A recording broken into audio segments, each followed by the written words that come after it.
สวัสดีจ้าพี่น้องมื้อนี้สาวพินสิพาพี่น้องไปป่าเฮ็ดจ้าเสาร์วันอังคารบรรยากาศอาทิตย์แจ่มใส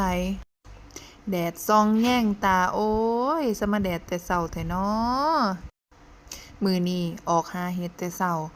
ส่งลูกไปโรงเรียนแล้วก็ฟ้าวออกมาย้านบ่ทันเฮ็ดพี่น้องย้านคนเก็บหมดก่อนออกมาได้ประมาณครึ่งทางไปหาเห็ดก็ประมาณ10 กว่าโลเด้อพี่น้องขี่มอเตอร์ไซค์มานี่ล่ะตามทางมาป่าเขาป่าอ้อยจ้ามาฮอดแล้วฮอดป่าเห็ดเฮาก็มาเลี้ยวเข้ามาทางตามทางเลยจ้ามีป้ายเตือนด้วยระวังช้างป่า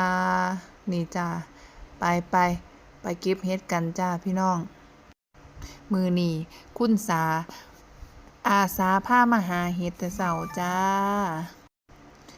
เมื่อเฮาเดินทางมาถึงป่าเห็ดแล้วเฮาก็ลงหาเห็ดเลยจ้านี่จ้าเห็ดดอกแรกแหกมันจ้ามื้อนี้พอแล้วเห็ดขานกยูงดอกงามๆเลยเดี๋ยวหาเบิ่งอีกก่อนว่ามันมีบ่หาเบิ่งดูเอ้